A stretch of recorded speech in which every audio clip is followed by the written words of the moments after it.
அண்ணா சமுதாய வானொலி நேயர்களுக்கு வணக்கங்கள். சிறுகதையும் சிந்தனையும் என்ற தலைப்பில் உங்களை சந்திப்பது சொல்வேந்தன் என்கிற டி.எம். செல்வக்கனி என்பவன் ஆவேன். அன்பு நேயர்களே, சிறுகதைகள் மனிதனை பக்குவப்படுத்தக்கூடிய நல்ல கருத்துக்களை கொண்டவைகளாக இருக்கின்றன. அருமை நேயர்களே, இன்றைய தினம் ரசனை அப்படின்னு ஒரு தலைப்பில் ஒரு கதை சொல்ல வந்திருக்கிறேன். ரசனை என்பதே ஒரு பெரிய கலை தான். எதையுமே ரசிக்க தெரியாதவன் வாழ்கிறதுனால எந்த பிரயோஜனமும் கிடையாது. எங்கள் வாத்தியார் சொல்லுவார், எவன் ஒருவன் ரசித்து சாப்பிட தெரியவில்லையோ அவன் வாழ தகுதியற்றவன் சொல்லுவார். சாப்பாட்டை கூட ரசித்து சாப்பிடணும். சிலவனை பாருங்க, கிடைக்காதேன்னு அள்ளி அள்ளி முழுங்குவான். அது பல நோயில் கொண்டு விட்டுரும். எல்லாத்தையும் ரசிக்கணும். காலையில் எழுந்த உடனே சில நண்பர்கள் நான் குடியிருக்கிற இடத்துல அப்படி மொட்டை மாடிக்கு வராங்க. முதல்ல அவங்க ரசித்து பார்க்குறதே சூரிய பகவானை பார்க்குறாங்க. மகிழ்ச்சியாக தான் இருக்குது. பார்க்குக்கு ஏன் காலையில் எழுந்திரிச்ச உடனே நடக்க போகிறோம்? அந்த மரம் செடி கொடி அப்படி பார்க்கும்போது ஒரு ரசனைத்தன்மை வருகிறது. கிராமங்களில் பாருங்கள், குயில் கூகிற சத்தம், குருவி அப்படியே ரீகாரம் செய்யக்கூடிய சத்தம். அப்படியே வலது பக்கம் திரும்பினா சில கிராமங்களில் மயில்கள் தன்னுடைய தோகையை விரித்து கொண்டு அது மகிழ்ச்சியாக ஆனந்த கூத்து ஆடுகிற காட்சிகள். சில ஊரில் போங்க, ஆறுகள் ஓடக்கூடிய சத்தங்கள். எல்லாமே ரசனையே இருக்கணும். ரசனை இல்லாத வாழ்க்கை இந்த நம்ம பயிரோடு தான் பிள்ளைகளை கூட ரசிக்க தெரியலையே. தாம் பெற்ற பிள்ளையை கூட ரசிக்க தெரியாத ஜென்மங்கள் இன்றைக்கும் வாழ்ந்துக்கிட்டு இருக்கு. கெட்டின மனைவி, அவளை கூட ரசித்து நீ அழகாக இருக்கிறம்மான்னு சொல்லக்கூடிய அளவுக்கு நம்ம நாட்டில் ஆட்களுடைய எண்ணிக்கை குறைஞ்சி போச்சு. ரசனைங்கிறது உயர்வாக இருக்கணும். அதை பற்றி ஒரு சின்ன சம்பவம். இதுவும் ஒரு ஜமீன்தார் கதை தான். இப்போ விளாத்திக்குளம் கேள்விப்பட்டிருப்பீங்க. விளாத்திக்குளம் பக்கத்தில் விட்லாபுரம் ஜமீன் ஒரு ஜமீன் உண்டு. விட்லாபுரம் ஜமீன் ரொம்ப ஃபேமஸானவர், நல்லவர், ஊர் உலகத்தில் நல்ல பேர் வாங்கினவர், தங்கமான ஆள், ஒரு கொடை வள்ளல். இல்லைன்னு சொல்லி வந்தவனுக்கு இல்லைன்னு சொல்ல மாட்டார், இருக்கெல்லாம் கொடுப்பார், உயர்ந்தவர். பாவம் அந்த மனுஷன் ஒரு நாள் குதிரையில் போயிட்டு இருக்கும் பொழுது தவறி கீழே விழுந்தார். முதல்ல மண்டையில் இருக்க கிரீடம் தான் கீழே விழுந்துச்சு. பிறகு ஒரு மண்டையும் தரையில் பட்டுச்சு. மண்டை உடஞ்சி போச்சு.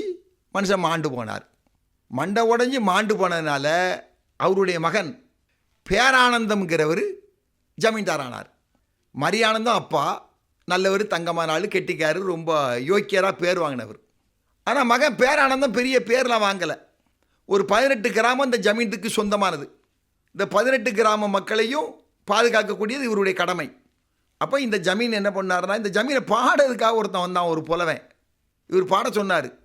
பாடினவனுக்கு ஒரு பரிசு கொடுத்தார். ஒரு மாந்தோப்பை பரிசாக கொடுத்துட்டார். ஆனால் அந்த மாந்தோப்பை பரிசாக கொடுத்த ஒரு சின்ன கண்டிஷன் போட்டார். என்னை புகழ்ந்து பாடிய இந்த கவிஞன் இந்த மாந்தோப்பை பரிசாக கொடுக்கிறேன். இந்த மாந்தோப்புக்கு இந்த கவிஞன் மட்டும் வரலாம். கவிஞனுடைய பொண்டாட்டியோ பிள்ளையோ குடும்பமோ சொந்தமோ பந்தமோ வரக்கூடாது. பாருங்கள், அதுதான் அந்த வார்த்தை போட்டார். மட்டும் வரலாம். எவ்வளவு மாங்கனிகளை வேண்டுமானாலும் இவர் பறித்து உண்ணலாம். அதே சமயத்தில் மாமரத்து நிழலில் படுக்கலாம். மாமரத்து நிழலில் கூட இந்த கவிஞன் தான் வீட்டுக்கு தூக்கிட்டு போகக்கூடாது. பாருங்கள், கண்டிஷன் எவ்வளோ பெரிய கண்டிஷன்லாம் போட்டிருக்காருன்னு. யார்? பேரானந்தம்ங்கிற ஜமீன்தார் போட்ட ஆர்டர். இப்படி சில கோமாளித்தனமான செயல்களை செய்யக்கூடிய அளவுக்கு சின்ன ஜமீன்தார் நடைமுறைகள் இருக்கும். இப்போது இந்த சின்ன ஜமீன்தார் பதவிக்கு ஏற்று 50வது வருஷம் வந்துடுச்சு. சரி, நம்முடைய செயல்பாடு எப்படி இருந்தாலும் பரவாயில்ல, இனியாவது நம்ம 18 கிராம மக்களுக்கு ஏதாவது செய்வோம் அப்படிங்கிற ஒரு நல்ல முடிவுக்கு என்ன பண்ணுறாரா, அந்த 50வது ஆண்டு விழாவை ரொம்ப சிறப்பாக கொண்டாடணும் ஒரு முடிவு பண்ணி தன்னுடைய ஜமீன் அரண்மனைக்கு தன்னுடைய சகாக்களை எல்லாம் வர சொல்லி எப்படி எப்படி நிகழ்ச்சிகளை தயாரிக்கணும்னு சொல்லி அங்கே ஒரு ஆலோசனை கூட்டம் நடைபெறுது. அந்த ஆலோசனை கூட்டத்துப்படி சில முடிவுகள் பண்ணுறாங்க. 18 கிராம மக்களுக்கும் அன்றைக்கி நல்ல சாப்பாடு கொடுக்கணும். 1000 முதியோர்களுக்கு வேஷ்டி சட்டை கொடுக்கணும். அதே போல் 1000 பெண்களுக்கும் சேலையும் சட்டையும் கொடுக்கணும். 100 நாட்டிய காரிகைகளுக்கு வைர நெக்லஸ் கொடுக்கணும். எல்லா கோயில்கள்லேயும் 5 கால பூஜை நடக்கணும். தஞ்சை பொய்க்கால் ஆட்டம், கும்பகோணம் கச்சேரி, பாஞ்சாலங்குறிச்சி ஒயிலாட்டம், காஞ்சிபுரம் பஜனை, திருவையாறு பாட்டு கச்சேரி, திருவாடுதுறை நாதஸ்வரம், மதுரை சின்ன பொண்ணு கரகாட்டம், இதெல்லாம் கொண்டு வரணும்னு சொல்லி ஒரு முடிவு பண்ணிட்டாங்க. அப்போது அந்த ஜமீனுடைய ஒய்ஃபு நான் என் மனசில் பட்டதை ஒன்று சொல்லலாமான்னு கேட்குறாங்க ஜமீன்தார்கிட்ட. சரி அப்படின்றார். உடனே அந்த அம்மா ஒரு ஓவியர், ஓவியத்தில் ஒரு சிறந்த பற்று உள்ளவங்க, ஓவியத்தில் நாட்டம் உள்ளவங்க. அவங்க சொல்கிறாங்க, இந்த 18 கிராமத்தில் உள்ள மக்களையும் கூப்பிட்டு ஒரு ஓவிய போட்டி நடத்துவோம், அதில் யார் ஃபஸ்ட்டு செகண்டு தேர்டு வராங்களோ அவங்களுக்கு நல்ல பரிசுகளை கொடுப்போம் அப்படின்னு இந்த அம்மா சொல்கிறாங்க. சரி, ஜமீன்தாருடைய ஒய்ஃபு சொன்னதை அவரால் தடுக்க முடியலை. ஜமீன்தார் அதை ஏற்றுக்கிட்டார். இப்போ ஓவிய போட்டி நடைபெறுதுன்னு சொல்லி அந்த 18 கிராமங்களுக்கும் தகவல் தெரிவிக்கிறாங்க. 18 கிராமத்தில் இருந்தும் நிறைய மக்கள் வருவாங்கன்னு சொல்லி இந்த அம்மா எதிர்பார்க்குறாங்க. ஆனால் 3 ஓவியர் தான் வராங்க. 3 ஓவியத்தையும் உங்களால் முடிந்த ஓவியங்களை வரைஞ்சி கொடுங்கன்னு கேட்குறாங்க. அப்போ அந்த ஓவிய போட்டியில் ஒருத்தன் ஒரு ஓவியம் வரைஞ்சி கொடுக்குறான்.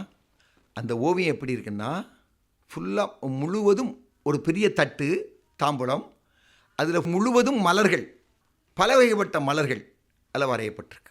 மலர்கள்லாம் மலர்கள் போலவே இருக்குது, கொஞ்சம் கூட வித்தியாசம் இல்லாமல் உயர்ந்த ஓவியம். இன்னொருத்தர் அதே மாதிரி ஒரு தட்டில் எல்லா பழ வகைகளும் இருக்கிறது போல் ஒரு ஓவியத்தை வரைஞ்சி தரார். அதில் எல்லா பழங்களும் இருக்குது, மா இருக்குது, திராட்சை இருக்குது, வாழை இருக்குது, எல்லா வகையான பழங்களும் இதில் இருப்பது போல் வரைஞ்சி கொடுக்கார். இன்னொருத்தர் ஒரு தட்டு, அந்த தட்டில் ஒரு சாதாரண திரைச்சேலை மட்டும்தான் அதில் இருக்குது, வேறு எதுவுமே இல்லை. ஒரு சாதாரண திரைச்சேலை மட்டும் அதில் இருக்குது, வேறு எதுவுமே இல்லை அந்த தட்டு. இந்த 3 ஓவியங்களும் இங்கே போட்டிக்காக வந்திருக்கு. இப்போ ஜட்ஜிகள் வந்து அதுக்கு மார்க் போடணும். அப்போது இது ஜமீன்தாருடைய அரண்மனையில் நடக்கு, ஹாலில் நடக்கு, பெரிய மண்டபத்தில் நடந்துக்கிட்டு இருக்கு. ஜட்ஜிகள்லாம் பார்த்து மார்க் போடலாம்னு நினச்சிக்கிட்டு இருக்காங்க. அப்போ பார்த்து ஒரு குரங்கு ஜன்னல் வழியாக எட்டி பார்க்குது. அது இந்த மேஜையில் ஒரு தட்டில் வந்து பழங்களாக இருக்குது பாருங்கள், இதெல்லாம் ஒரிஜினல் பழம்னு நினச்சிட்டு அங்கேருந்து யாருக்கும் தெரியாமல் தாவி குதித்து ஓடி வந்து அந்த தட்டில் இருக்கக்கூடிய ஒரு மாங்கனியை தன் கையால் எடுத்து ஓடலாம்னு முயற்சி பண்ணி தொடருக்கு வருது. அதை எடுக்க முடியலை மாங்கனியை, ஏன்னா மாங்கனி ஓவியம், குரங்கு நினைத்ததோ அது ஒரிஜினல் பழம்னு நினைக்க ஆரம்பிச்சிட்டு. ஆஹா, எவ்வளோ பெரிய ஓவியம் இது! குரங்குகளுக்கு கண்களுக்கு கூட இது ஒரு பழமாக தென்பட்டு இந்த குரங்கு கூட தன்னை அறியாமல் இதை பழமென கருதி இதை எடுக்க வந்தது என்று சொன்னால் இது உயர்ந்த ஒரு ஓவியம் தானே அப்படின்னு ஜட்ஜிகள்லாம் ஒரு தீர்மானத்துக்கு வராங்க. அதே சமயத்தில் இன்னும் பக்கத்தில் அடுத்த ஜன்னல் வழியே நிறைய தேனீக்கள்லாம் உள்ளே வருது. தேனீக்கள் என்ன பண்ணுறதா, இந்த மலர்களாக வைத்திருக்கக்கூடிய தட்டு இருக்குது பார்த்தீங்களா, இந்த தட்டில் இருக்கிறதெல்லாம் மலர், இதில் இருக்கக்கூடிய தேனை உரியலான்னு உள்ளே வருது.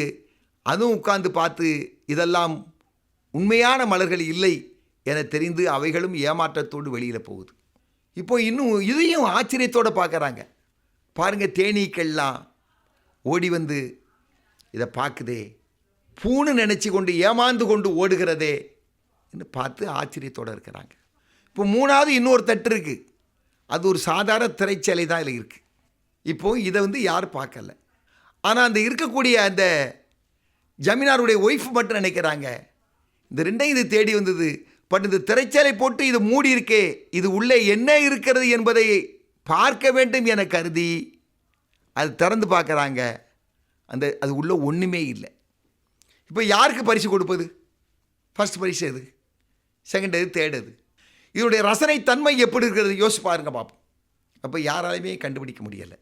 அப்போ ஜமீன்தாருடைய மனைவி சொல்லுகிறார், இதை உண்மையான மலர்கள் என கருதி இதை தேடி வந்த தேனீக்கள் ஒரு பக்கம், இதை உண்மையான பழம் என்று கருதி வந்த மந்தி ஒன்று, குரங்கு ஒன்று, இவைகளெல்லாம் மனித அறிவுகளோட குறைந்த அறிவு படைத்தவைகள், 5 அறிவுக்கு சொந்தமானவைகள், அதற்கு கீழே உள்ள அறிவுக்கு சொந்தமானவைகள். ஆனால் 6 அறிவு படைத்த மனிதன் இந்த தட்டில் மூடப்பட்டிருக்கும் திரைக்குள் என்ன இருக்கிறது என்று எடுத்து பார்த்தேன் அல்லவா, என்னையே சிந்திக்க வைத்தது, அது உள்ளே என்ன இருக்கிறது என்று என்னையே எண்ண வைத்தது.